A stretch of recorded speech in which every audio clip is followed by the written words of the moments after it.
கர்த்தருடைய நாமத்திற்கு மகிமை உண்டாவதாக. சங்கீதம் 84 சங்கீதம் 4 வாசிப்போம். உம்முடைய வீட்டில் வாசமாய் இருக்கிறவர்கள் பாக்கியவான்கள், அவர்கள் எப்பொழுதும் உம்மை துதித்துக் கொண்டிருப்பார்கள். ஜெபிப்போம். அன்பும் மகா கிருபையும் இரக்கவும் நிறைந்த நேசமுள்ள நல்ல தகப்பனே, உம்மை நன்றியுள்ள இருதயத்தோடு ஸ்தோத்தரிக்கிறேன். இந்த நாளிலே தேவரீர் எங்களுக்கு தியானிக்கும்படியாக கொடுத்த சத்திய வசனத்திற்காக உமக்கு ஸ்தோத்திரம். இந்த சத்திய வசனத்தின் மூலமாக தேவரீர் எங்களுக்கு வெளிப்படுத்துகிற தூது ஆசீர்வாதமாக காணப்பட தேவன் கிருபை செய்தாலும் இயேசு கிறிஸ்துவின் இன்ப நாமத்தில் ஜெபிக்கிறேன் பிதாவே, ஆமீன். உம்முடைய வீட்டில் வாசமாய் இருக்கிறவர்கள் பாக்கியவான்கள், அவர்கள் எப்பொழுதும் உம்மை துதித்து கொண்டே இருப்பார்கள். கர்த்தருடைய நாமத்திற்கு மகிமை உண்டாவதாக. இந்த வசனத்தை நாம் கடந்த சில வாரங்களாக தியானிக்க தேவன் நமக்கு கிருபை செய்தார். சில கருத்துக்களை நாம் தியானித்தோம். அந்த கருத்துக்கள் என்னவென்றால், சிருஷ்டிக்கப்படும் ஜனம் கர்த்தரை துதிக்கும் என்று தியானித்தோம். இரண்டாவதாக, நீதிமான்கள் உமது நாமத்தை துதிப்பார்கள் என்று தியானித்தோம். மூன்றாவதாக, இந்த ஜனத்தை எனக்கென்று ஏற்படுத்தினேன், இவர்கள் என் துதியை சொல்லி வருவார்கள் என்று தியானித்தோம். நான்காவதாக, யார் தேவனுடைய கிருபையிலே பெருகுகிறார்களோ அவர்கள் தேவனை துதிப்பார்கள் என்று தியானித்தோம். ஆறாவதாக, அவிசுவாசம் இல்லாமல் விசுவாசத்தில் யார் வல்லவர்களாகி கொண்டே போகிறார்களோ அவர்கள் தேவனை துதிப்பார்கள் என்று தியானிக்க தேவன் நமக்கு கிருபை செய்தார். ஆறாவதாக, தேவன் குழந்தைகள் பாலகர்கள் வாயினாலே துதி உண்டாக செய்கிறார் என்கிற கருத்தை தியானிக்க நமக்கு கிருபை செய்தார். ஏழாவதாக, யாருடைய கட்டுகள் அவிழ்க்கப்பட்டதோ அவர்கள் தேவனை துதிப்பார்கள் என்று கடந்த வாரத்திலே தியானித்தோம். இந்த நாளிலே எட்டாவதாக நாம் தியானிக்க போகிற சத்தியம் என்னவென்றால், யார் தடைகளை மேற்கொள்கிறார்களோ, யார் ஜெய ஜீவியம் செய்கிறார்களோ அவர்கள் கர்த்தரை துதிப்பார்கள் என்கிற சத்தியத்தை தியானிக்க தேவன் நமக்கு கிருபை செய்வாராக. அதற்கு திருஷ்டாந்தமாக நாம் எடுத்துக்கொள்கிற அதிகாரம் யோசுவாவின் புஸ்தகம் 6 அதிகாரமாக காணப்படுகிறது. யோசுவாவின் புஸ்தகம் 6 அதிகாரத்திலே எப்படி யோசுவாவும் ஜனங்களும் எரிகோ கோட்டையை, எரிகோ மதிலை, தடையாய் இருந்த எரிகோ மதிலை எப்படி தகர்த்தார்கள், எப்படி அதை தகர்த்து முன்னேறி சென்றார்கள் என்பதை குறித்து நாம் யோசுவாவின் புஸ்தகம் 6 அதிகாரத்திலே படிக்கிறோம். தெய்வ பிள்ளையே, யார் கர்த்தரை துதிப்பார்கள், யார் தடைகளை தாண்டுகிறார்களோ, யார் தடைகளை தாண்டி ஜெய ஜீவியம் செய்கிறார்களோ அவர்கள்தான் தேவனை துதிப்பார்கள். அதை நாம் யோசுவாவின் ஜீவியத்தின் மூலமாக, யோசுவாவோடு கூட இருந்த ஜனங்களுடைய ஜீவியத்தின் மூலமாக நாம் அறிந்து கொள்கிறோம். உங்களுடைய வாழ்க்கையிலே, உங்களுடைய சரீர பிரகாரமான வாழ்க்கையிலே சில தடைகள் காணப்படலாம். அது எரிகோவை போல காணப்படலாம். உங்களுடைய ஆவிக்குரிய ஜீவியத்திலே சில தடைகள் காணப்படலாம். அது எரிகோ போன்ற மதிலை போல காணப்படலாம். ஆனால் இந்த தடைகளை நீங்கள் எப்படிதான் மேற்கொள்ள வேண்டும் என்று நாம் தியானிக்கும் போது, நாம் தேவனை துதிப்பதின் மூலமாகவும் தேவனை ஸ்தோத்தரிப்பதின் மூலமாகவும் தான் நாம் என்ன செய்ய முடியும் என்றால், நாம் இப்படிப்பட்ட தடைகளை மேற்கொள்ள முடியும். நாம் இப்படிப்பட்ட எரிகோ போன்ற மதிலை என்ன செய்ய முடியும் என்றால் மேற்கொள்ள முடியும். அப்படி நீங்கள் தேவனை துதிப்பதின் மூலமாக உங்களுடைய சரீரத்திலே உண்டாகக்கூடிய தடைகளையும், உங்களுடைய ஆவிக்குரிய ஜீவியத்திலே உண்டாகக்கூடிய தடைகளையும் நீங்கள் மேற்கொள்ளும் போது தேவன் உங்களுக்கு என்ன செய்கிறார் என்றால், உங்களுக்கு முன்பாக ஒரு வழியை ஏற்படுத்துகிறார். அந்த வழியிலே நீங்கள் முன்னேறி செல்ல தேவன் உங்களுக்கு கிருபை செய்கிறார். யோசுவாவின் புஸ்தகம் 6ஆம் அதிகாரம் 15ஆம் வசனத்தை வாசிக்கும் போது, 7ஆம் நாளில் அதிகாலமே கிழக்கு வெளுக்கும் போது எழுந்திருந்து அந்த பிரகாரமே பட்டணத்தை 7 தரம் சுற்றி வந்தார்கள். அன்றைய தினத்தில் மாத்திரம் பட்டணத்தை 7 தரம் சுற்றி வந்தார்கள் என்று படிக்கிறோம். எரிகோவை சுற்றி வீழ்த்தினது கிறிஸ்தவ உலகம் அறிந்த சத்தியமாகவே தான் காணப்படுகிறது. இது வெறும் கதையல்ல, சத்தியமான ஒரு சம்பவமாய் இருக்கிறது.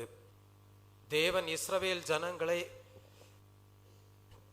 எகிப்திலிருந்து அவர்களுக்கு தேவன் கொடுத்த சுதந்திரமான கானான் தேசத்தை நோக்கி பிரயாணமாக அவர்களை வழிநடத்தி செல்வதை பார்க்கிறோம்.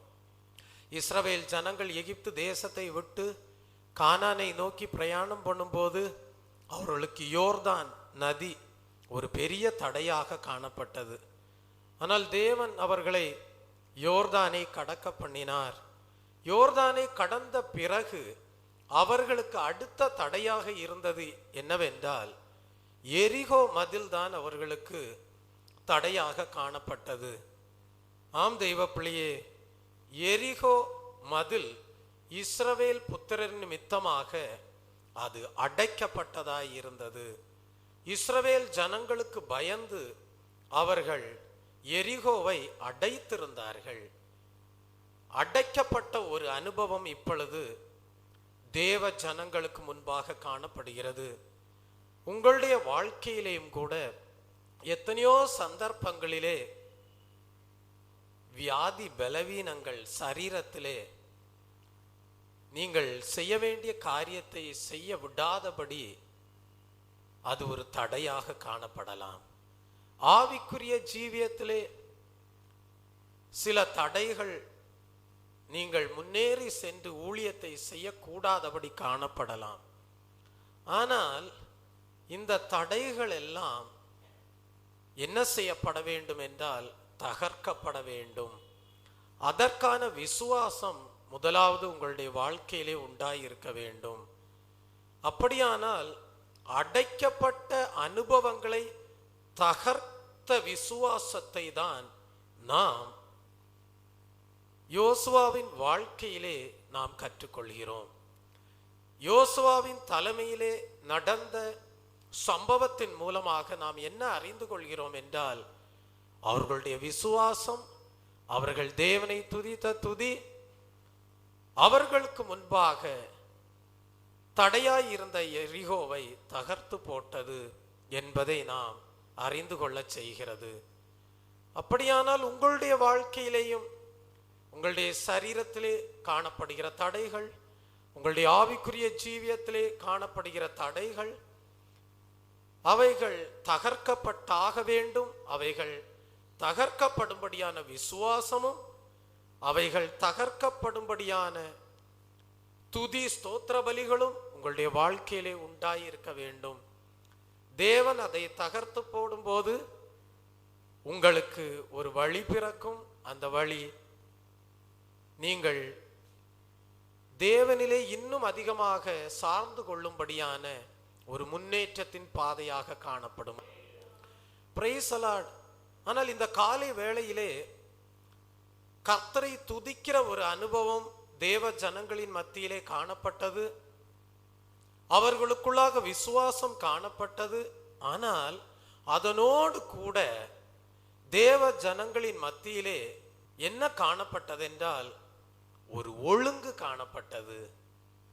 அவர்கள் சில ஒழுங்கு நிமித்தமாக அந்த எரிகோ மதிலை தகர்த்தார்கள் என்று நாம் அந்த யோசுவாவின் புஸ்தகம் 6ஆம் அதிகாரத்தை படிக்கும்போது அறிந்து கொள்ள முடியும். இந்த காலை வேளையிலே நீங்கள் அந்த ஒழுங்கை குறித்து படிக்கும்போது அவர்களுடைய ஒழுங்கிலே அவர்களுடைய விசுவாசத்தை நீங்கள் அறிந்து கொள்ளலாம். அவர்களுடைய ஒழுங்கிலே அவர்களுக்குள்ளே காணப்பட்ட துதியின் அனுபவத்தை அறிந்து கொள்ளலாம். இன்னும் அவர்கள் எரிகோவை தகர்த்த போது அவர்களிலே காணப்பட்ட இன்னும் விசேஷித்த ஒழுங்குகள் என்னவா இருந்தது என்பதை நீங்கள் இந்த காலை வேளையிலே அறிந்து கொள்ள முடியும். ஆம் தெய்வ பிள்ளையே, எரிகோ பட்டணத்தை அல்லது எரிகோ மதிலை வீழ்த்தும்படியாக தேவன் யோசுவாவுக்கும் ஜனங்களுக்கும் சில ஒழுங்குகளை நியமித்திருந்தார். விசுவாசத்தினால் மாத்திரமல்ல, தேவன் கொடுத்த சில ஒழுங்கு நிமித்தமாக தான் எரிகோ மதிலை அவர்கள் தகர்த்தார்கள். இந்த காலை வேளையிலே தேவன் உங்களோடு இடைபடுகிற காரியம் என்னவென்றால், உங்களுக்கு விசுவாசம் மாத்திரம் இருந்தால் போதாது, சில ஒழுங்குகளுக்குள் உங்கள் வாழ்க்கையை நீங்கள் கொண்டு வர வேண்டும். எரிகோவை சுற்றி வருவதற்கு தேவன் அவர்களுக்கு சில பிரமாணங்களை கொடுத்திருந்தார். யோசுவாவும் ஜனங்களும் ஒவ்வொரு நாளும் ஒவ்வொரு முறை எரிகோ மதிலை சுற்றி வந்தார்கள். அப்படி அவர்கள் 6 நாட்கள் சுற்றி வந்தார்கள். முதலாம் நாள் ஒரு முறை சுற்றி வந்தார்கள். எரிகோ விழவில்லை. அது விழவில்லையே என்று அவர்களும் கவலைப்படவில்லை. அவர்கள் அப்படியே 6 நாட்கள் எரிகோ மதிலை சுற்றி வந்தார்கள் என்று யோசுவாவின் புஸ்தகத்திலே நாம் படிக்கிறோம்.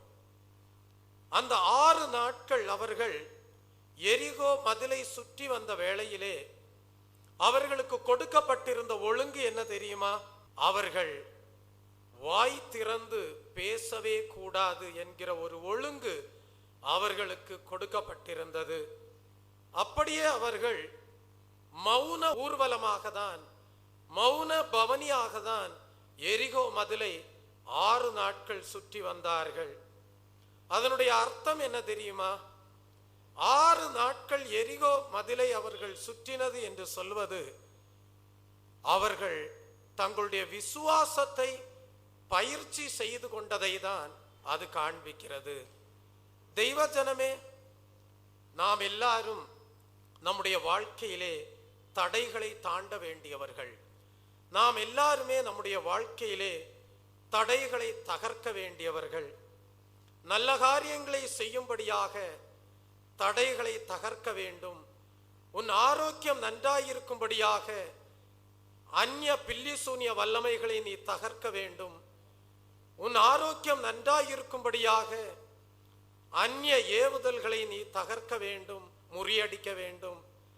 உன்னுடைய சரீரம் நன்றாயிருக்கும்படியாக வியாதிகளை கொண்டு வரக்கூடிய வல்லமைகளை நீ மேற்கொள்ள வேண்டும். ஆவிக்குரிய ஜீவியத்திலே தேவனோடு நீ ஐக்கியப்பட்டு தேவனோடு நல்ல உறவு கொண்டு தெய்வீக வாழ்க்கையை வாழும்படியாக இருக்கக்கூடிய தடைகளை நீ என்ன செய்ய வேண்டும் என்றால் தகர்த்துதான் நீ ஜெயம் எடுக்க வேண்டும். அப்படி நீ ஜெயகரமாக ஒவ்வொரு நாளும் முன்னேறி செல்லும் போதுதான் ஆண்டவருடைய வருகையின் நாளிலே நீ எடுத்துக்கொள்ளப்படக்கூடிய பாக்கியசாலியாக அவருடைய ராஜ்யத்தையும் சுதந்தரித்துக் கொள்ள முடியும். அப்படியானால் தெய்வ பிள்ளையே, இவர்கள் 6 நாட்கள் எரிகோ மதிலை சுற்றி வந்த வேளையிலே அமைதலாக சுற்றி வந்தார்கள், மௌனமாக சுற்றி வந்தார்கள். அது எதை காட்டுகிறது என்றால், விசுவாசத்தினாலே அவர்கள் பயிற்சி செய்ததை காட்டுகிறது. இந்த ஓய்வு நாளின் காலை வேளையிலே தெய்வ ஜனமே, நீங்கள் ஒன்றை சிந்தித்துக் கொள்ள வேண்டும். ஆண்டவரை பின்பற்றுகிறவர்களாகிய நீங்கள், தேவனை தொழுது கொள்கிறவர்களாகிய நீங்கள், கர்த்தருடைய வழியிலே நடக்கிறவர்களாகிய நீங்கள் என்ன செய்ய வேண்டும் என்றால், நாம் இந்த பூலோகத்திலே வாழ்கிற நாட்களில் எல்லாம் விசுவாசத்தை பயிற்சி செய்யக்கூடிய நாட்களாக தான் நமக்கு கொடுக்கப்பட்டிருக்கிறது. நாம் தேவனை ஆராதிக்கும் போது களிகூர்ந்து மகிழ்கிறோம். பரிசுத்தாவின் சந்தோஷத்தினாலே நாம் சத்தமிட்டு தேவனை நோக்கி வேண்டுதல்களை ஏறெடுக்கிறோம், துதிக்கிறோம், ஸ்தோத்தரிக்கிறோம். நல்லதுதான். ஆனால் இன்னொரு அனுபவம் இருக்கிறது. அந்த அனுபவம் என்னவென்றால், மௌனமாயிருந்து அமைதலாயிருந்து தேவ சமூகத்திலே விசுவாசத்தினாலே பயிற்சி எடுத்துக் கொள்வது. Praise the Lord. 2 அனுபவங்கள் இருக்கிறது. ஒன்று, ஆவியிலே களிகூர்ந்து சத்தத்தை உயர்த்தி தேவனை துதித்து மகிழ்ந்து ஆராதிக்கிற அனுபவம். இன்னொரு அனுபவமோ அமைதலாயிருந்து கர்த்தரே தேவன் என்று விசுவாசத்தினாலே பயிற்சி பெற்றுக்கொண்டு எரிகோவை சுற்றி வருகிற அனுபவம். உனக்கு முன்பாக இருக்கிற தடைகளை சுற்றி வருகிற அனுபவம். இந்த பூலோக வாழ்க்கையிலே உங்களுக்கு தடைகளே இருக்காது என்று சொல்ல முடியாது. தடைகள் உண்டாயிருக்கலாம். ஆனால் அந்த தடைகளை நீங்கள் மௌனமாக சுற்றி வர வேண்டும். விசுவாசத்தினாலே நீங்கள் என்ன செய்ய வேண்டும்? மௌனமாயிருந்து பயிற்சி எடுக்க வேண்டும். எடுத்து விட்டால் 7ஆம் நாள் உங்களுக்கு ஜெயமாயிருக்கும். 7ஆம் நாள் உங்களுக்கு அந்த தடைகளை தகர்த்த நாளாயிருக்கும். ஆண்டவருடைய வருகை நாள் உங்களுக்கு ஜெயகரமான நாளாயிருக்கும். எல்லா தடைகளையும் தாண்டி மோட்ச ராஜ்யத்தை அடையக்கூடிய நாளாயிருக்கும். Praise the Lord. அப்படியானால் இந்த யோசுவாவும் இஸ்ரவேல் ஜனங்களும் 6 நாட்கள் அவர்கள் என்ன செய்தார்கள் என்றால் விசுவாசத்தினாலே பயிற்சியிலே காணப்பட்டார்கள். அவர்கள் ஒவ்வொரு நாளும் அமைதலாக அந்த எரிகோ மதிலை ஒரு முறை சுற்றி வர வேண்டும். அப்படியே இஸ்ரவேல் ஜனங்களும் யோசுவாவும் 6 நாட்கள் 6 முறை எரிகோ மதிலை சுற்றி வந்தார்கள். முதலாம் நாள் ஒரு முறை, 2ஆம் நாள் ஒரு முறை, 3ஆம் நாள் ஒரு முறை, இப்படியாக 6 நாட்கள் ஒவ்வொரு முறையாக மொத்தம் 6 முறை 6 நாட்களாக எரிகோவை சுற்றி வந்தார்கள். தெய்வ ஜனமே, இந்த விசுவாச பாதையிலே, இந்த பூலோக வாழ்க்கையிலே உங்களுக்கு முன்பாக தடைகள் காணப்படுகிறது என்று நீங்கள் எண்ணுவீர்களானால் நீங்கள் இந்த விசுவாச பயிற்சியிலே மாத்திரம்தான் உங்களுடைய கவனம் காணப்பட வேண்டும். சரியான பயிற்சி பெற்றுக்கொள்ளவில்லை என்றால் ஜெயம் பெற்றுக்கொள்ள வேண்டிய நாளிலே நீங்கள் ஜெயம் எடுக்க முடியாது. ஆகவே இந்நாட்களிலே ஒவ்வொரு நாளையும் தேவன் உங்களுக்கு பயிற்சியின் நாளாக கொடுத்திருக்கிறார் என்பதை நீங்கள் அறிந்து கொண்டவர்களாக மௌனமாக என்ன செய்ய வேண்டும் என்றால் பயிற்சி செய்ய வேண்டும். ஆகவேதான் வேதத்திலே ஒரு வசனம் படிக்கிறோம், நீங்கள் மௌனமாயிருந்து நானே தேவன் என்று அறிந்து கொள்ளுங்கள். கர்த்தர் சொன்னார், தெய்வ பிள்ளையே, மௌனமாய் நீங்கள் எரிகோ மதிலை சுற்றி வாருங்கள் என்று சொன்னார். ஆம் தெய்வ பிள்ளையே, அவர்கள் முதலாம் நாள் எரிகோவை சுற்றி வந்த வேளையிலே எரிகோ மதில் விழுந்து விடவில்லை. ஆனாலும் அவர்கள் மௌனத்தோடு அவர்களுக்கு கொடுத்த ஒழுங்கை அவர்கள் கை கொண்டவர்களாக அந்த எரிகோவை 2ஆம் நாளும் மௌனமாக சுற்றி வந்தார்கள். அல்லேலூயா. 2ஆம் நாளும் எரிகோ வீழ்ந்து விடவில்லை. அதற்காக அவர்கள் கவலைப்படவில்லை. அவர்கள் தங்கள் ஒழுங்கின்படியே மௌனமாக அமைதலாக 3ஆம் நாளும் எரிகோ மதிலை சுற்றி வந்தார்கள். அவர்களுடைய கால்கள் வீங்கவும் இல்லை, அவர்களுடைய பாதரட்சையின் வார்கள் அவிழ்ந்து போகவும் இல்லை என்று வேதம் சொல்லுகிறது. இப்படியாக அவர்களுக்கு கொடுக்கப்பட்ட ஒழுங்கின்படியே அவர்கள் 6 நாளும் எரிகோ மதிலை ஒரு முறையாக 6 நாட்கள் 6 முறையாக சுற்றி வந்தார்கள். அவர்கள் முறுமுறுக்கவில்லை, அவர்கள் யோசுவாவோடு தர்க்கம் பண்ணவில்லை. அவர்கள் அந்த ஒழுங்கின்படியே அந்த எரிகோவை சுற்றி வந்தார்கள். ஆனால் யோசுவா மூலமாக கர்த்தர் ஜனங்களுக்கு கொடுத்த ஒழுங்கு என்ன தெரியுமா? 7ஆம் முறை மாத்திரம் 7 முறை சுற்றி வர வேண்டும். இது ஜனங்களுக்கு யோசுவா மூலமாக கொடுக்கப்பட்ட வேளையிலே ஏன் நாங்கள் 7ஆம் நாள் 7 முறை சுற்றி வர வேண்டும் என்று ஜனங்கள் தேவனிடத்தில் முறுமுறுக்கவில்லை. ஜனங்கள் யோசுவாவினிடத்திலே தர்க்கம் பண்ணவில்லை. அவர்கள் 7ஆம் நாளிலே எரிகோவை 7 முறை சுற்றி வந்தார்கள். அதுவும் மௌனமாக அமைதலாக சுற்றி வர வேண்டும் என்பதுதான் அவர்களுக்கு கொடுக்கப்பட்ட கட்டளையாய் இருந்தது. ஆனால் இதிலே நாம் தியானிக்கும் போது யோசுவா மூலமாக கர்த்தர் கொடுத்த கட்டளை என்னவென்றால், 7ஆம் நாள் 7 முறை சுற்றி வரும்போது 7ஆம் முறை சுற்றி வருகிற வேளையிலே, ஜனங்களே நீங்கள் எல்லாரும் ஆர்ப்பரியுங்கள் என்று கட்டளை கொடுத்தான். அல்லேலூயா. அப்படியே 7ஆம் தரம் அவர்கள் எரிகோ மதிலை 7ஆம் நாள் சுற்றி வந்த வேளையிலே ஆசாரியர்கள் எக்காளம் ஊதுகையிலே யோசுவா ஜனங்களை நோக்கி, ஆர்ப்பரியுங்கள், பட்டணத்தை கர்த்தர் உங்களுக்கு ஒப்பு கொடுத்தார் என்றான். அப்படியே 7ஆம் நாளிலே 7ஆம் முறை அவர்கள் எல்லாரும் அந்த ஒழுங்கின்படியே, யோசுவாவின் வார்த்தையின்படியே அவர்கள் ஆர்ப்பரித்தார்கள். அலங்கம் இடிந்து விழுந்தது. உன்னுடைய வாழ்க்கையிலேயும் விசுவாசத்தினாலே பயிற்சி எடுக்கக்கூடிய நாட்கள் தான் இந்நாட்கள். நம் ஜீவிய காலம் முழுவதும் விசுவாசத்தினாலே பயிற்சி எடுக்கக்கூடிய நாட்கள் தான். ஆனால் சரியான பயிற்சியை நீங்கள் பெற்றுக்கொள்வீர்களானால் ஜெயம் எடுக்க வேண்டிய நாளிலே அனைத்து தடைகளும் தகர்க்கப்படும். ஜெயமோ உங்களுக்கு கர்த்தரால் வரும். அல்லேலூயா. உங்களுக்கு முன்பாக இருக்கக்கூடிய சகல தடைகளும் முற்றிலுமாக நீங்கி நீங்களோ ஜெயகரமான பாதையிலே முன்னேறி செல்ல தேவன் உங்களுக்கு கிருபை செய்வார். இந்த காலை வேளையிலே அவர்களுடைய பவனியின் ஒழுங்கு எப்படி காணப்பட்டது என்பதை குறித்து தியானிக்கும் போது, அவர்களுடைய பவனியிலே முதலாவது யுத்த சன்னத்தர்கள் காணப்பட்டார்கள் என்று வேதத்திலே படிக்கிறோம்.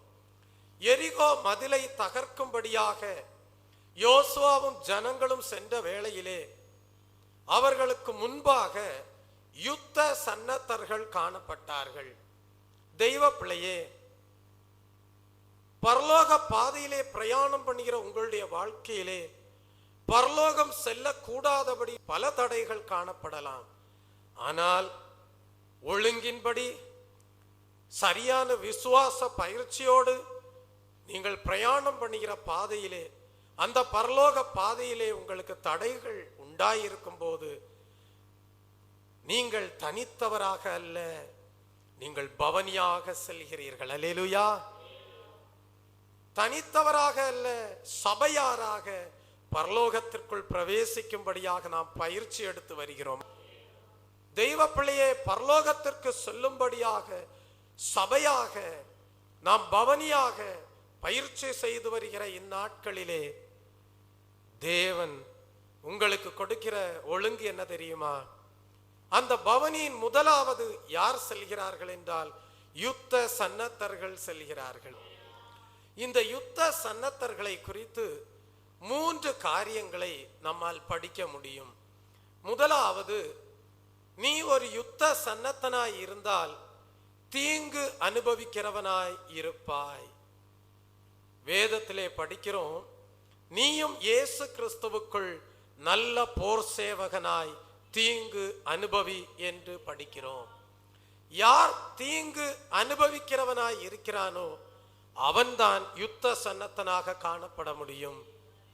2 தீமோத்தேயின் புஸ்தகம் 2ஆம் அதிகாரம் 3ஆம் வசனத்திலே பரிசுத்த பவுல் தீமோத்தேயுக்கு எழுதும்போது சொல்லுகிறார், நீயும் கிறிஸ்து இயேசுவுக்குள் நல்ல போர் சேவகனாக தீங்கு அனுபவி என்று எழுதுவதை பார்க்கிறோம்.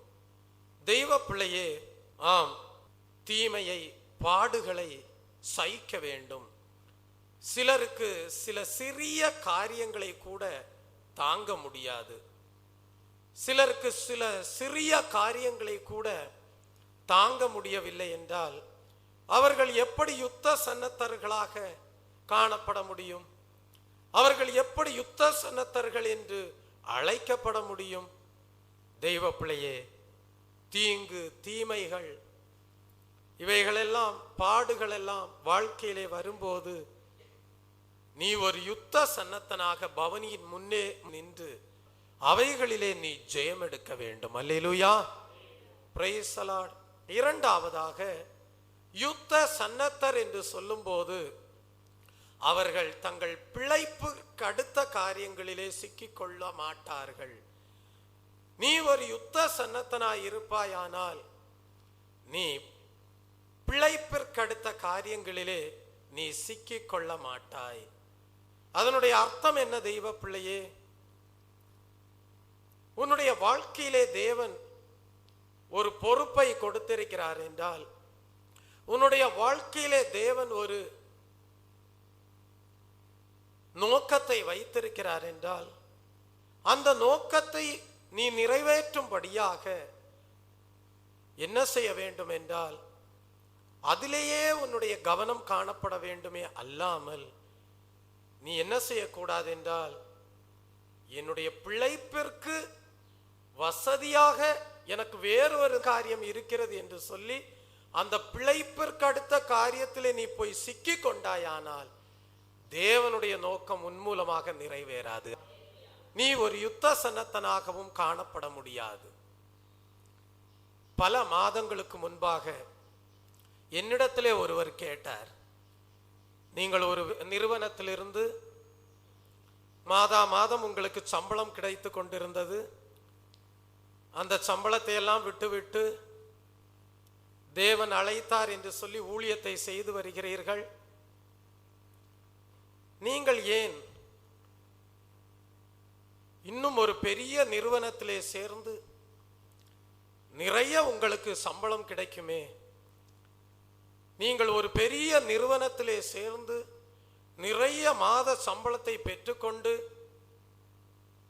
நன்றாக வாழும்படியாக ஏதாகிலும் தடைகள் உங்களுக்கு இருக்கிறதா என்று கேட்டார். நான் சொன்னேன், நான் வேலையை விட்டு வந்தது ஊழியத்திற்கென்றே வந்தேன். நான் வேலையை விட்டு வந்தது தேவனுடைய சேவையை செய்யும்படியாகவே வந்தேன். நான் ஒரு பெரிய நிறுவனத்திலே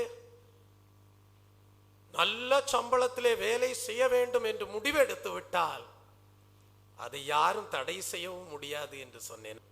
ஒரு பெரிய நிறுவனத்திலே சேர்ந்து மாத சம்பளத்தை நிறைய பெற்றுக்கொள்ள வேண்டியது நோக்கமாய் இருக்குமே ஆனால் அது எளிதான காரியம்தான் எனக்கு. ஆனால் வேலையை விட்டு வந்ததன் நோக்கம் என்னவென்றால் தேவனுடைய சேவையை செய்யும்படியாக, தேவனுடைய ஊழியத்தை செய்யும்படியாக. அப்படி தேவனுடைய ஊழியத்தை செய்யும்படியாக, தேவனுடைய அழைப்பை பெற்று வந்த பிறகு தேவனுடைய ஊழியத்தை செய்யும்படியாக, தேவனுடைய சேவையை செய்யும்படியாக, தேவனுடைய அழைப்பை பெற்று வந்த பிறகு அந்த நோக்கத்திலிருந்து, அந்த திட்டத்திலிருந்து என்னுடைய கவனத்தை பணத்திற்காக, நான் என்னுடைய சிந்தனைகளை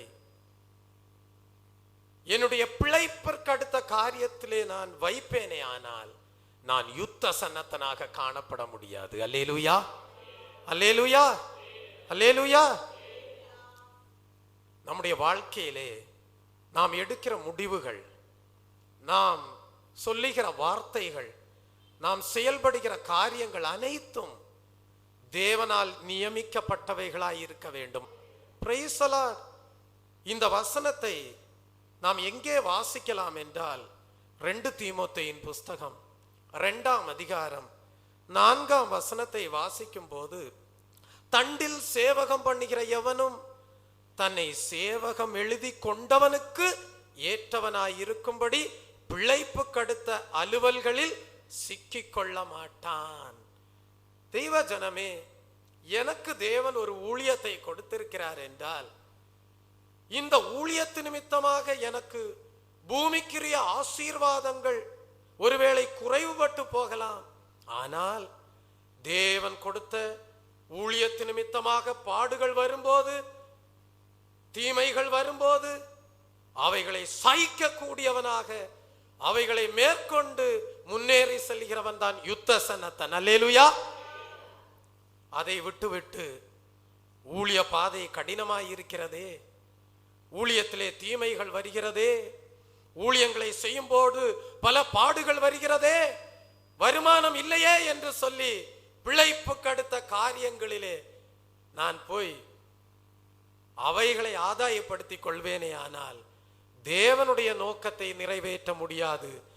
பிழைப்புக்கு அடுத்த காரியங்களிலே சிக்கிக் கொண்டவனாயிருப்பேன். அல்லேலூயா. தெய்வ ஜனமே, உங்கள் ஒவ்வொருடைய வாழ்க்கையிலேயும் ஒரு நோக்கம் உண்டாயிருந்திருக்கும், ஒரு திட்டத்தை தேவன் வைத்திருப்பார். அந்த நோக்கத்தை நீங்கள் நிறைவேற்றும் போது எல்லாருடைய வாழ்க்கையிலையும் சமாதானம் உண்டாயிருக்கும், எல்லாருடைய வாழ்க்கையிலையும் அது சந்தோஷத்திற்குரியதாக காணப்படும். ஆகவேதான் யுத்த சன்னத்தனை குறித்து படிக்கும் போது அவன் தன்னுடைய பிழைப்பிற்கு அடுத்த காரியங்களிலே போய் சிக்கிக் கொள்ள மாட்டான். ஒரு எடுத்துக்காட்டாக இன்னொரு காரியத்தை சொல்லுகிறேன். ஒருவேளை ஒரு சகோதரன் இராணுவத்திலே பணிபுரிகிறான் என்று வைத்துக் கொள்ளுங்கள். இராணுவத்திலே பணிபுரிந்து கொண்டு வருகிறவன் அவனுடைய சிந்தையை எதிலே மாத்திரம்தான் வைத்திருப்பான் என்றால், அவனுடைய பணியிலே மாத்திரம்தான் தன்னுடைய கவனத்தை வைத்திருப்பானே அல்லாமல் அவனுடைய சிந்தையை வேறு பக்கங்களிலே அவன் திசை திருப்புவானே, ஆனால் அவன் ஜெயம் எடுக்க முடியாது. Praise the Lord.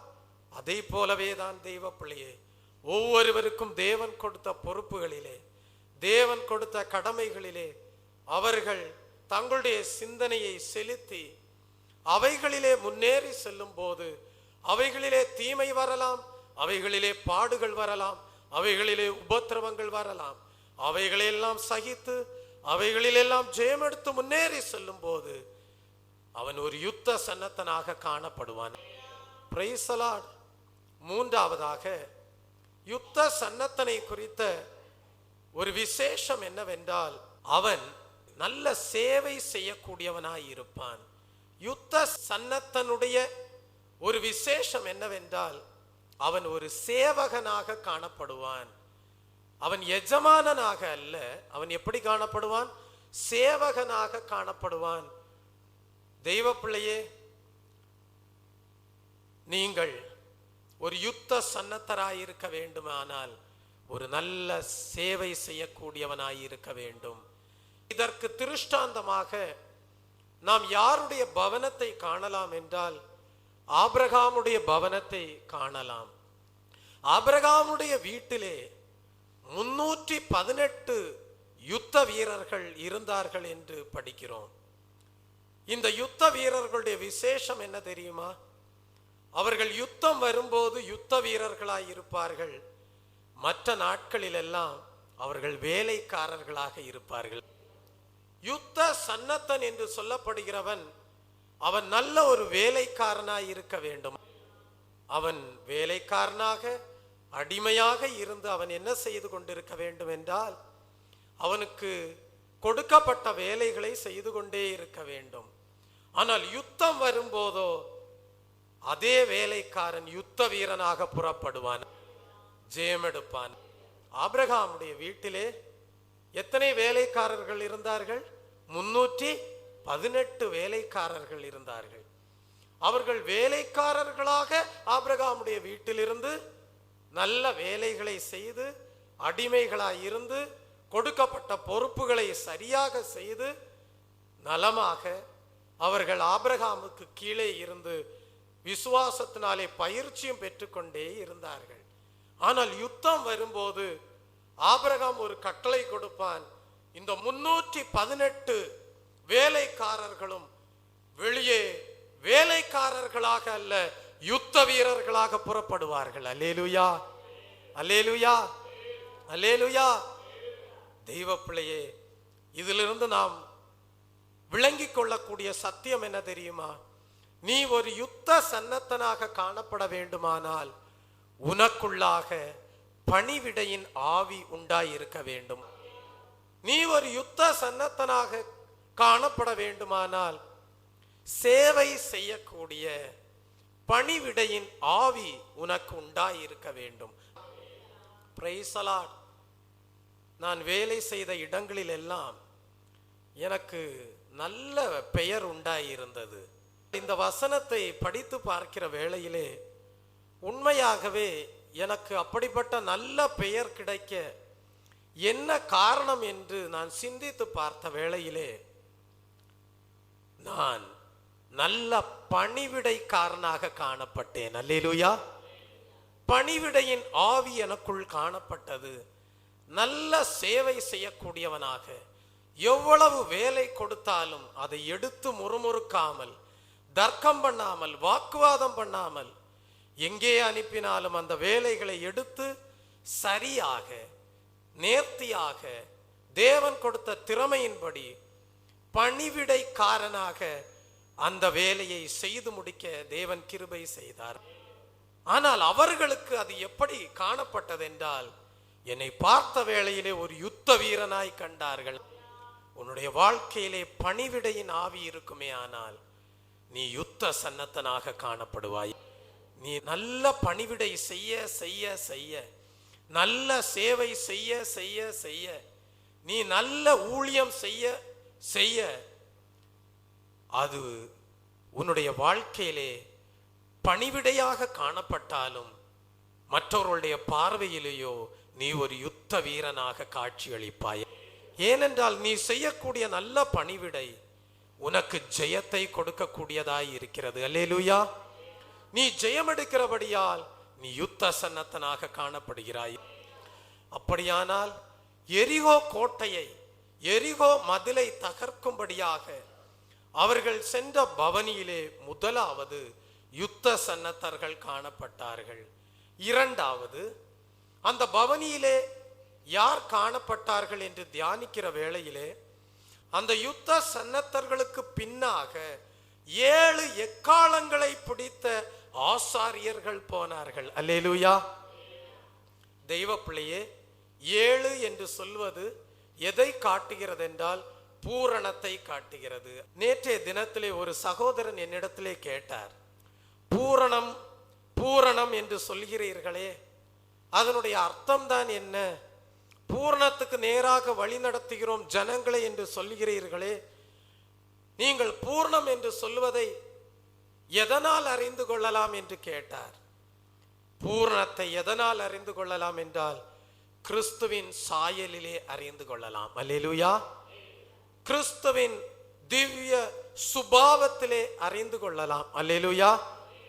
கிறிஸ்துவின் சாயலிலே வளர்ந்து சென்று கொண்டே இருக்கும் போது, கிறிஸ்துவின் சுபாவத்திலே வளர்ந்து சென்று கொண்டே இருக்கும் போது தேவனுடைய பூர்ணத்திலே காணப்படுவீர்கள். அல்லேலூயா. Praise the Lord. இந்த பவனியிலே யுத்த சன்னத்தர்களுக்கு பின்னாக 7 எக்காளங்களை பிடித்த ஆசாரியர்கள் காணப்பட்டார்கள். 7 பூர்ணத்தை குறிக்குமே ஆனால் எக்காளங்கள் எதை வெளிப்படுத்துகிறது என்றால் சுவிசேஷத்தை வெளிப்படுத்துகிறது. உன் வாழ்க்கையிலே பூர்ண சுவிசேஷம் உண்டாயிருக்க வேண்டும். எரிகோ போன்ற தடைகளை தகர்க்கும்படியாக நீ ஒரு யுத்த சன்னத்தனாக மாத்திரமல்ல, பூர்ண சுவிசேஷத்தோடு முன்னேறி செல்ல வேண்டும். அந்த வல்லமையான பூர்ண சுவிசேஷம் சகல தடைகளை மேற்கொள்ளக்கூடியதாய் இருக்கும். ஒரு முறை ஒரு மனிதன் கேட்டார், கடுகளவு விசுவாசம் இருந்தால் இந்த மலையை பார்த்து பெயர்ந்து போ என்று சொன்னால் அந்த மலை என்ன செய்யுமா? பெயர்ந்து போகும் என்று சொல்லப்பட்டிருக்கிறதே, அது எப்படி என்று கேட்டார். நான் சொன்னேன், எழுத்தின் பிரகாரமான இந்த மலையை நீங்கள் ஒரு மனிதனுடைய இருதயத்தோடு ஒப்பிட்டுக் கொள்ளுங்கள் என்று சொன்னேன். ஒரு மனிதனுடைய இருதயம் கடினமான பாறையை போன்ற, கடினமான மலையை போல காணப்படுகிறது என்றால் அந்த மனிதனிடத்திலே நீங்கள் போய் எதை சொன்னாலும் அவன் என்ன கொள்கை வைத்திருக்கிறானோ, அவன் என்ன கோட்பாடுகளை வைத்திருக்கிறானோ, அவன் என்ன நெறிமுறைகளை வைத்திருக்கிறானோ அதை தான் நம்புவானே அல்லாமல் அவனுடைய இருதயமாகிய பாறையை நீங்கள் என்ன செய்ய முடியாது என்றால் தகர்க்கவும் முடியாது, உடைக்கவும் முடியாது, அவைகளிலிருந்து அவனை பின்வாங்க வைக்கவும் முடியாது. ஆனால் பூர்ண சுவிசேஷம் உன் வாழ்க்கையில் இருக்குமே ஆனால், பூர்ண சத்தியம் உன்னுடைய வாழ்க்கையில் இருக்குமே ஆனால், அந்த பூர்ண சத்தியத்தின் வார்த்தைகள் அந்த பூர்ண சுவிசேஷத்தின் வார்த்தைகள் அது மலையை உடைக்கக்கூடிய சம்மட்டியாக அவனுடைய இருதயத்திற்குள் பிரவேசிக்கும் போது, அன்றைக்கு லீதியாளுடைய உள்ளம் எப்படி திறக்கப்பட்டதோ அந்த மலையை போன்ற இருதயம் தகர்க்கப்படும், நொறுக்கப்படும்.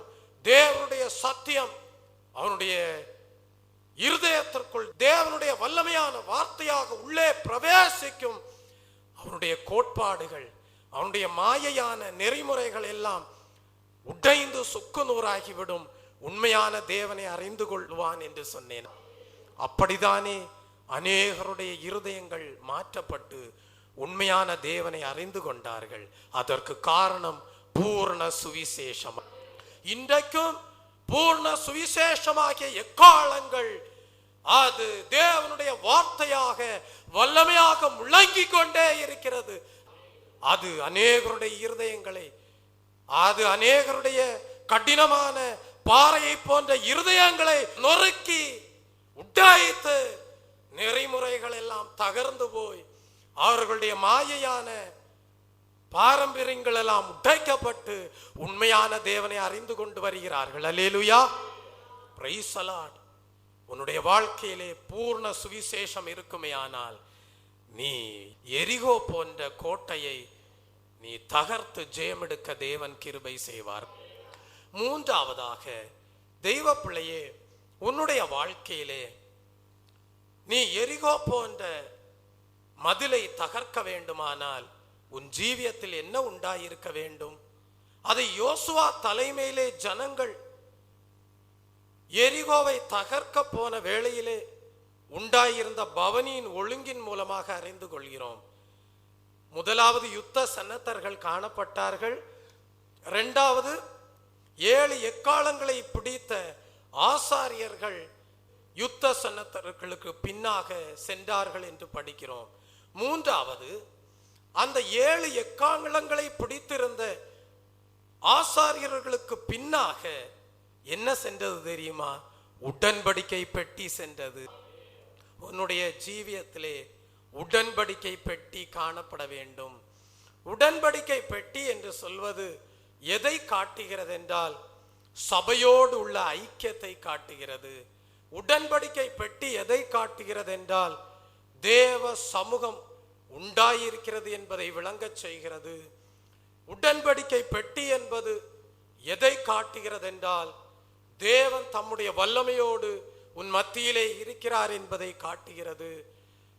உடன்படிக்கை பெட்டி என்பது எதை காட்டுகிறது என்றால் தேவனுடைய பரிசுத்தம் உன் மத்தியிலே காணப்படுகிறது என்பதை வெளிப்படுத்துகிறது.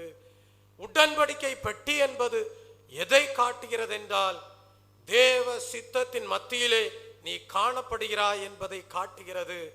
உன் வாழ்க்கையில் உடன்படிக்கை பெட்டி உண்டோ? உன் மத்தியிலே தேவன் உண்டாயிருக்கிறாரா? உன் ஜீவியத்திலே தேவன் உலாவி வருகிறாரா? உன் வாழ்க்கையிலே தேவனுடைய வல்லமை வெளிப்பட்டு கொண்டிருக்கிறதா? அன்றைக்கு யுத்த சன்னத்தர்கள் முதலாவது சென்றார்கள். இரண்டாவது 7 எக்காலங்களை பிடித்த ஆசாரியர்கள் அவர்களுக்கு பின்னாக சென்றார்கள். மூன்றாவதாக தெய்வ ஜனமே உடன்படிக்கை பெட்டி அவர்களோடு காணப்பட்டது. தெய்வ பிள்ளையே, உடன்படிக்கை பெட்டி எங்கே காணப்பட்டது தெரியுமா? அவர்களுடைய தோளிலே காணப்பட்டது. எங்கே காணப்பட்டது? தோளிலே காணப்பட்டது. நீ கிறிஸ்துவை சுமக்கக்கூடிய அனுபவத்தோடு காணப்பட வேண்டும். அன்றைக்கு ஒரு கழுதை குட்டி இயேசுவை சுமந்து கொண்டே போனது.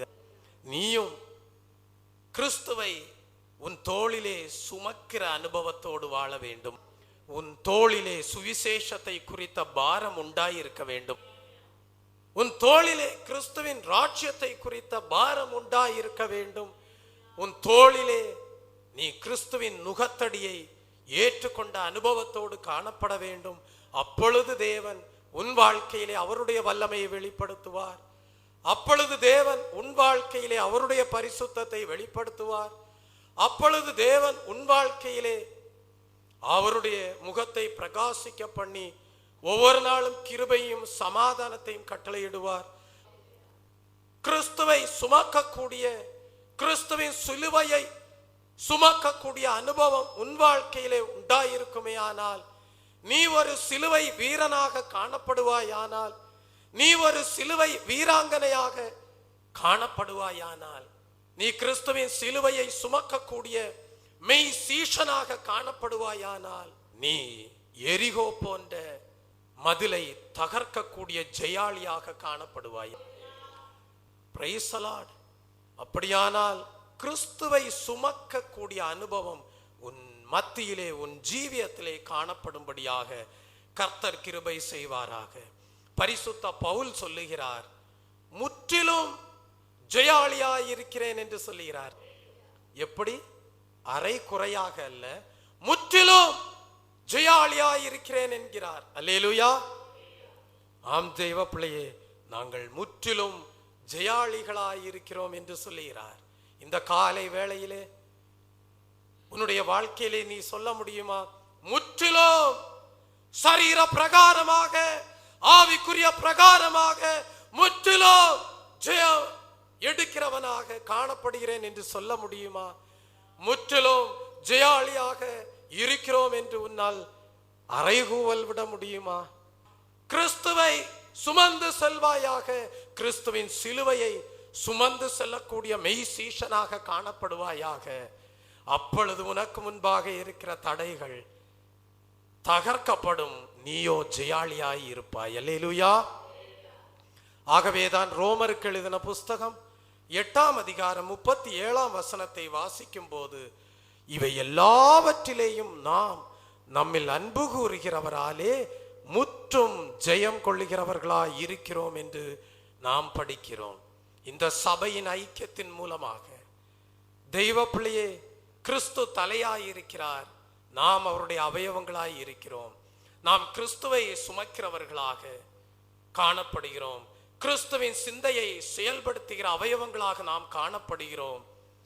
இந்த ஐக்கியத்தின் மூலமாக உனக்கு ஒரு ஜெயம் உண்டு.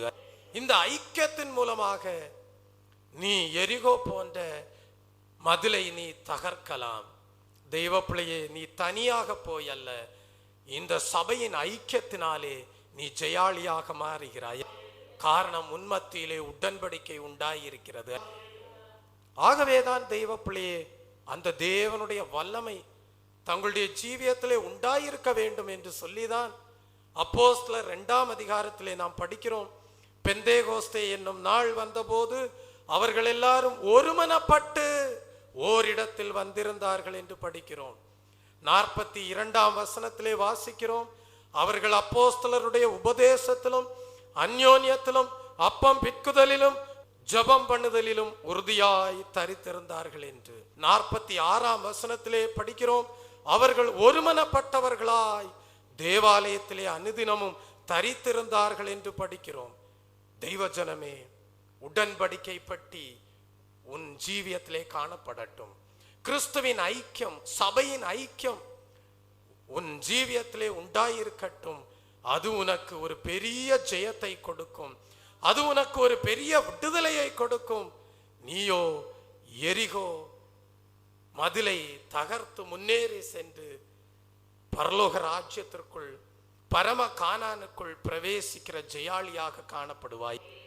கடைசியாக தெய்வ பிள்ளையே, இந்த பவனியின் ஒழுங்கை நீங்கள் படிப்பீர்களானால், முதலாவது யுத்த சன்னத்தர்கள் காணப்பட்டார்கள். அதற்கு பின்னாக 7 எக்காளங்களை ஊதுகிற ஆசாரியர்கள் காணப்பட்டார்கள். 3வது உடன்படிக்கை பெட்டி காணப்பட்டது. கடைசியாக எல்லா இஸ்ரவேல் ஜனங்களும் பின் சென்றார்கள். அல்லேலூயா, அல்லேலூயா. இந்த எல்லா இஸ்ரவேல் ஜனங்களும் என்று படிக்கும் போது நாம் நம்முடைய ஆவிக்குரிய வாழ்க்கையிலே அதை எப்படி காணலாம் என்றால், தேவனுக்கும் தேவனுடைய ஊழியக்காரர்களுக்கும் ஒப்பு கொடுக்கப்பட்ட ஜனங்கள் பின்னாக சென்றார்கள். அல்லேலூயா. ஜெய கிறிஸ்து உங்களுக்கு முன்னே செல்கிறார். நீங்கள் அவருக்கு பின்னாக, அவருக்கு ஒப்பு கொடுத்த ஜனங்களாக, தேவனுக்கும் தேவனுடைய ஊழியர்களுக்கும் ஒப்பு கொடுத்த ஜனங்களாக பின்னே செல்கிறவர்களாயிருப்பீர்கள்.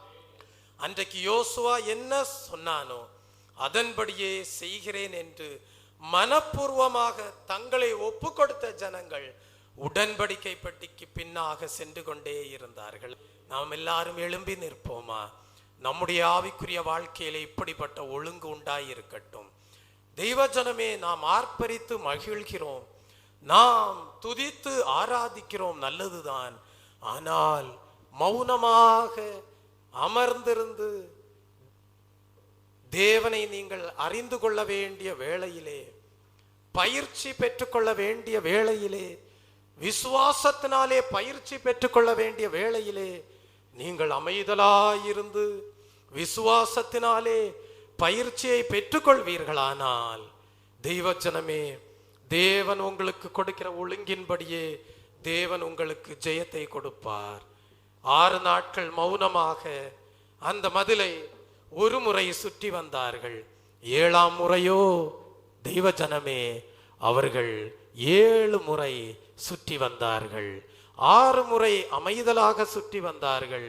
7ஆம் முறை யோசுவா ஆர்ப்பரிக்க சொன்ன வேளையிலே ஆர்ப்பரித்தார்கள். அலங்கம் இடிந்து விழுந்தது. தெய்வஜனமே, யுத்த சன்னத்தர்கள் முதலாவது போனார்கள். 2வது 7 எக்காலங்களை பிடித்திருந்த ஆசாரியர்கள் அவர்களுக்கு பின்னாக சென்றார்கள். 3வது உடன்படிக்கை காணப்பட்டது. 4வது யோசுவாவுக்கும் தேவனுக்கும் ஒப்பு கொடுத்த ஜனங்கள் பின்னாக சென்றார்கள்.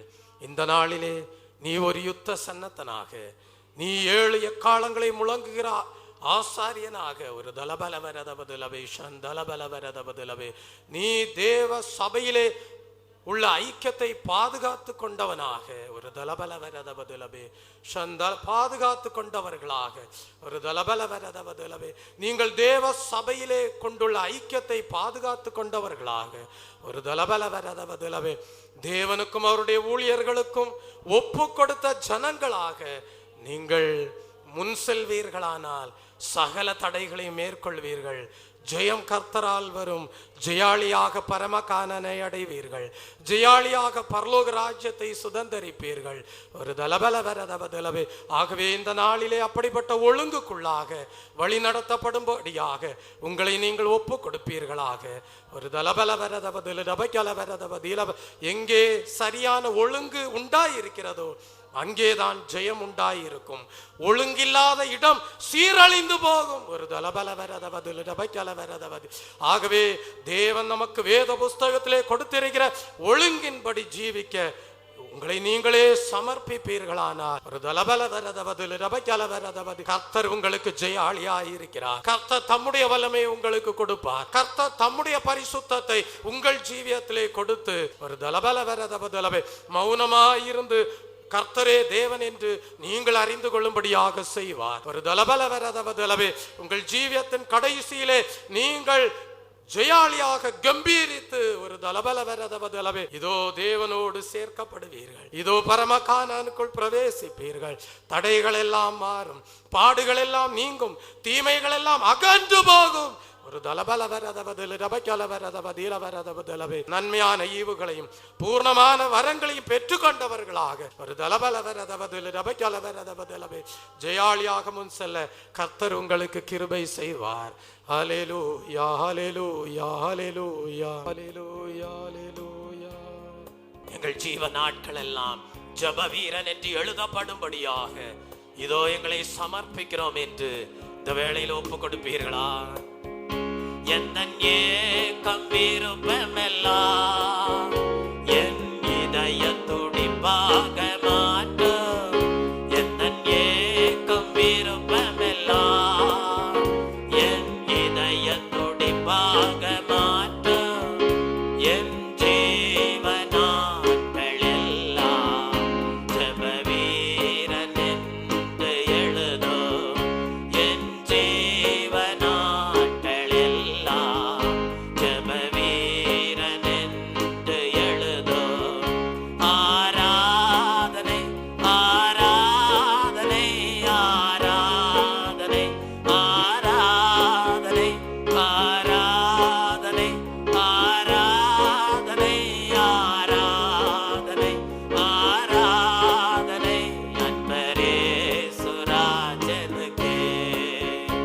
ஆவியான தேவனுக்கே அன்பரே சுராஜனுக்கே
அல்லேலூயா, அல்லேலூயா. பிதாவாகிய தேவனை ஸ்தோத்தரிப்போம், ஸ்தோத்திரம். குமாரனாகிய கிறிஸ்துவை ஸ்தோத்தரிப்போம், பரிசுத்த ஆவியானவரை ஸ்தோத்தரிப்போம். என் ஆத்மாவே கர்த்தரை ஸ்தோத்திரி, என் முள்ளமையுடைய பரிசுத்தநாமத்தை ஸ்தோத்திரி. என் ஆத்மாவே கர்த்தரை ஸ்தோத்திரி, அவர் செய்த சகல உபகாரங்களையும் மறவாதே. ஆமென். நம்முடைய கர்த்தராகிய இயேசு கிறிஸ்துடைய கிருபையும் பிதாவாகிய தேவனுடைய அன்பும் பரிசுத்த ஆவியானுடைய அந்யோன்ய ஐக்கியமும் இன்றுவென்று சதா காலங்களிலும் நம் அனைவரோடும் நம்முடைய குடும்பங்களோடும் சபையாரோடும் இருப்பதாக. அல்லேலூயா, அல்லேலூயா, அல்லேலூயா, அல்லேலூயா. அல்லேலூயா, அல்லேலூயா, அல்லேலூயா,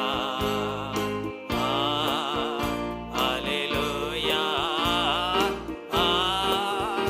அல்லேலூயா, அல்லேலூயா,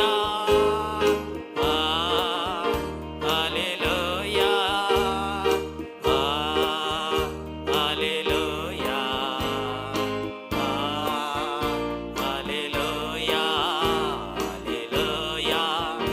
அல்லேலூயா, அல்லேலூயா, அல்லேலூயா, அல்லேலூயா,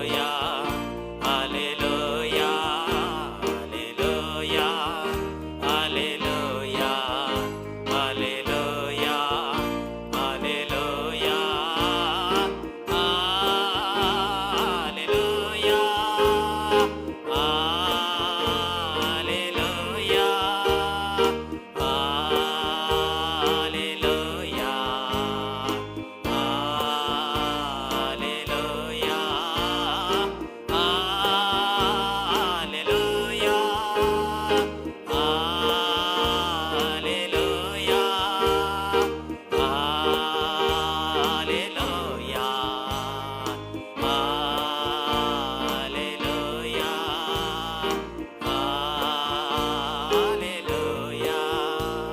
அல்லேலூயா, அல்லேலூயா, அல்லேலூயா.